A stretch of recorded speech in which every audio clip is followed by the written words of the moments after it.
Welcome to paradise.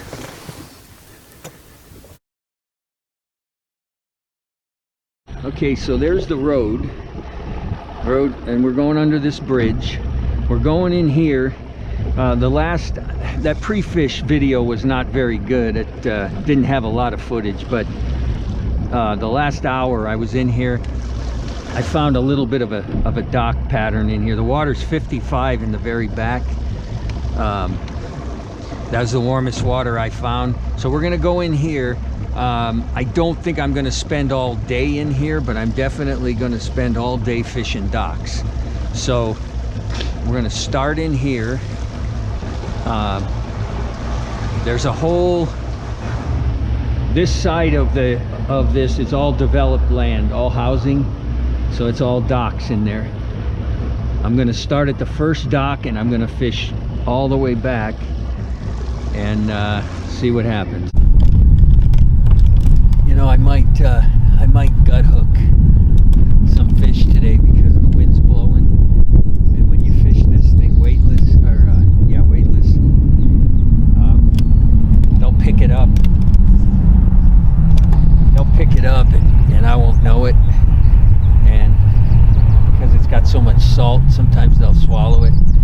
So I'm not going to be surprised if I gut hook fish. I have a method to getting the hook out. I believe it doesn't do any additional damage to what's already been done once you got hooked fast. I have no way of proving that, but you know, I get it out without tearing them up with the barbs. So I feel confident that I limit the damage. I just don't have a lot of, I don't like casting something with weight on it around docks. I like the slow fall of the Senko. That's why I do this.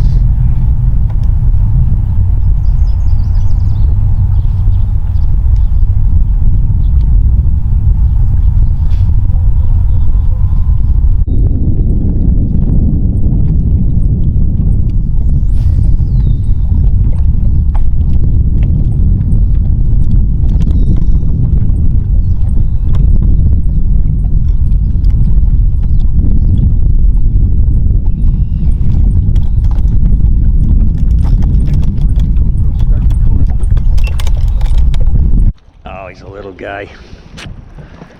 Nope, not gonna do it. Should I put him on the board? I might as well.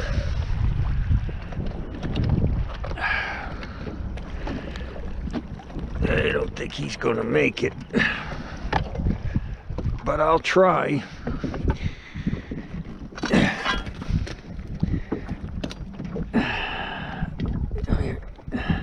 Nope, didn't make it.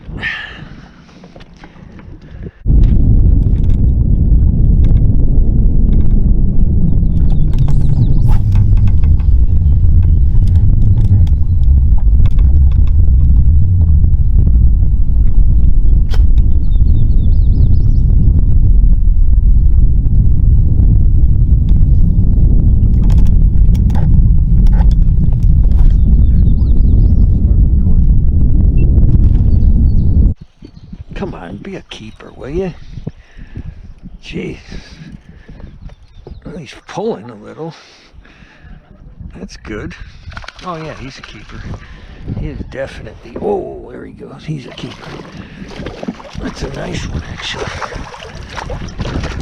Come here. Oh, come here. Damn it.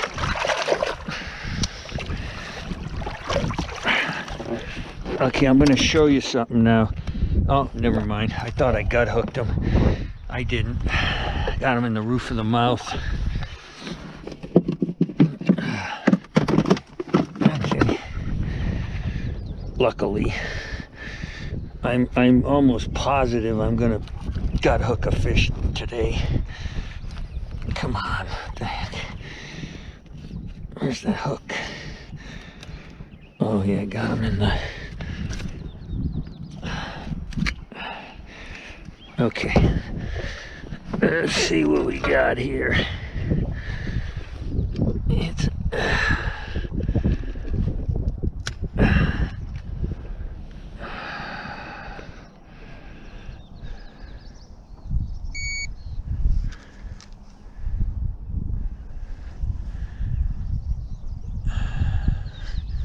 you know, I thought I had this figured out, and it turns out I don't.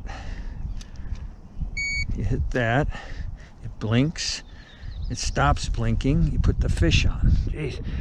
2.8, 2 pounds, 8 ounces. I'm about to go right into the shore. Sorry, buddy. I think it's a keeper. I don't know. No, he's not a keeper either. All I'm catching is little guys in here. I don't know what's going on. I don't think he's 12, but he is skinny. Man, he is so skinny. My hands aren't working. It's so damn cold.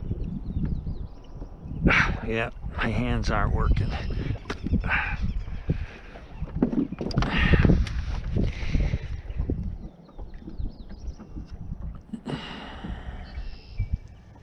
Yeah, he's barely 12. I'm gonna go ahead and weigh him. The way things are going, I don't know. He don't weigh much, I can tell you that.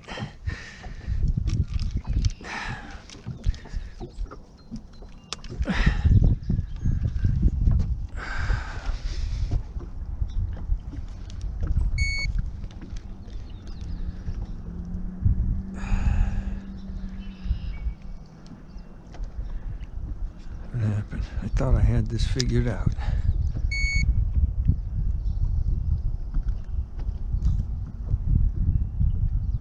$13 ounces. You know what? I ain't even gonna count him.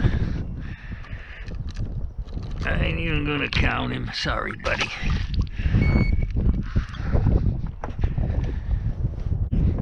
Okay, my camera on the back is, the battery's dead, so I'm using the GoPro. You probably wouldn't have been able to hear me anyway with the wind. But anyway, oh, that's a good one, man. For today, that's a good one. This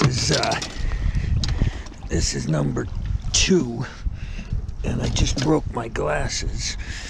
You knew that was going to happen.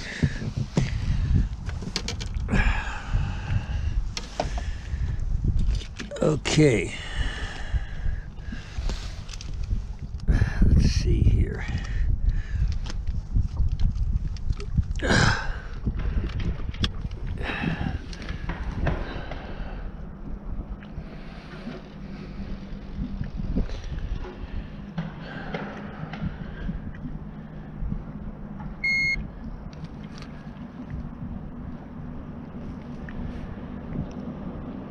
2 pounds, 2 ounces.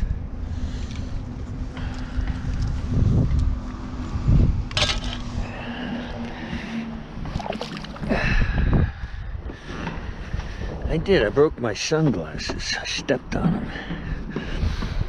GoPro, stop recording.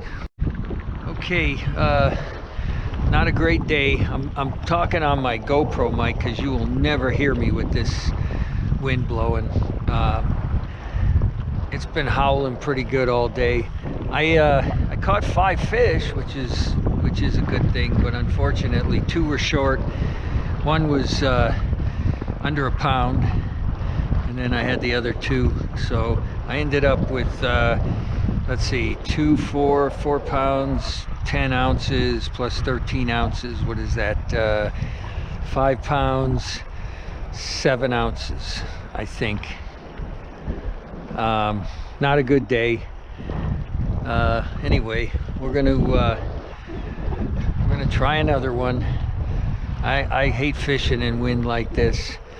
It kind of messes me up, but I don't know. It's a small lake that fishes small. Most of the lake is just not bassy at all. The entire eastern half of the lake, it's, you know, sheer cliffs. like you want to fish docks, the dock is in 30 feet of water. It's right there on the shore. The west side is all docks, and today my plan was after I came out of the inlet there. I forgot to tell you on the camera, but I came out of there about noon, and my plan was to fish all of these western facing docks, but the wind is just, it's just too bad. I mean, for me, I'm not good enough to fish docks when the wind's blowing like that. You know, I got waves where the docks are. There was like 4 of them that were protected, and after that the entire western shore was getting hammered. So I know Iconelli says never give up, but I'm giving up early. It's 3 o'clock. I've had enough, so I'm gonna go home. So we'll do it again probably next week. I'll pick another lake. Thanks for watching. We'll see ya. So it's the day after Spirit Lake. I wanted to finish up this video by kind of recapping. You know, what I've learned now is when I'm on an unfamiliar body of water, my brain is trying to focus on, you know, technique and location, all these different things, and I sometimes forget the reason I'm doing it is to film it. I'll get better at that, but to recap what happened, I went out there on a pre-fish day with the intention of pre-fishing that entire lake, and I did pre-fish that entire lake. But what happened was, first thing in the morning I went under that bridge, and there was a boat about halfway from the bridge to the back of that backwater, and I have that 100-yard rule. I don't want to encroach on another boat, so I didn't stay in there very long. I left. I figured I'm gonna pre-fish the entire lake anyway. I'll come back, and that's what I did. And I mean, I pre-fished that entire lake. I didn't get anything on the sinking minnow. I didn't throw the spinnerbait. Water was kind of clear. I did a little drop shotting. I didn't get a bite. Came back. It was about the last hour. I went back under the bridge. There was no boat in there. So I fished my way back. When I got all the way to the very back of there, it was 55-degree water. And most of the water out on the lake wasn't even 50. And I caught a short fish pitching the Senko off a dock. I came back about halfway. I skipped a bunch of docks, and within, you know, another 4 or 5, I caught another short fish. And then just before you get to the bridge going out, I was pitching those docks, and I caught actually I lost them. A smallmouth that would have been a nice keeper, you know, 2.5 pounder. So I established that I was going to dock fish the following day. So I went in there to fish all those docks, and I did. And I fished them pretty thoroughly, but the wind started blowing. And by the time I got in the back, I had, let me see, I had caught 2 short fish. And then I got all the way to the back, and I caught that skinny, ugly looking one. His tail, I mean, if I was in a tournament, I would have thrown him back. His tail like barely touched the 12. He didn't even weigh a pound. He looked sickly to me. Anyway, I abandoned the dock pattern, but I stayed back there because the water was so warm, and I caught that, I think it was 2.5 pound keeper, dragging the stick bait. It was about maybe 2 feet of water. So I thought, well, you know, maybe I got something going there. So I did that for a while, didn't get another bite. Came back out of the backwater. I came under the bridge. My plan was, whatever time I had left, I was just going to hit those docks. The west, I'm not sure east and west, but I'm going to call it the west side of the lake, is all developed. Houses and docks. You can fish docks forever. So that was my plan, but by now the wind was blowing. I mean, the flags were standing out straight, and I can't fish the you know, the Senko like that. But the first maybe 4 docks coming out of there were sheltered. It's kind of like a cut like this, a cut bank, and the wind couldn't get to it. About the second dock, I caught that second keeper. So I tried those other docks that were sheltered, didn't get anything. I tried to fish the ones in the wind, I just couldn't do it. So I threw the spinnerbait around the docks, didn't get another bite, and I actually ran all the way to the other end of the lake thinking the wind was blowing right in my face. So I thought, if I go to the opposite shoreline, I'll fish those docks, it'll be calm. Would you believe I got all the way out there, the wind was blowing from this direction, the waves were going, you know, into that area there where the docks were. There was no place on that lake that was protected except the eastern shore, which has the steep cliffs, and it's just not bass water. You know, your docks are in 30 feet of water because the bank just comes straight down. So that's when I came back in. I fished around the launch area. If you look on that map I showed you, it's like less than 15 feet in that whole area there. Didn't get anything, and that's when I ended it. I wish the wind hadn't been blowing like that. I think I could have caught a limit off those docks, but who knows? I don't know. So that was an experience, because it proved one thing: it's going to be a lot tougher fishing unfamiliar bodies of water. I will tell you this: that last day when I came back in at the end of the day, there were 5 bass boat trailers in the parking lot, and when I put my boat on the trailer, and as I was leaving, you can kind of see that backwater area off to here. They were all in there fishing. So that area must be, you know, that's where everybody goes, and it must get hammered. That's why I hate small lakes. It's probably, there just aren't that many places on that lake where the bass hang out and everybody knows where they are. I don't like fishing like that. I like big bodies of water where you can, you know, pick an area and be by yourself. So I'm going to Coeur d'Alene because that's one of those lakes, 28,000 acres, no, 35,000 acres.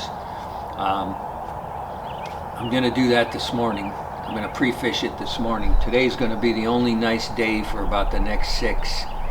So I'm going to try to, I'm hoping the wind doesn't blow, but if it does, I'll do all right. So anyway, we'll see you in the Coeur d'Alene video.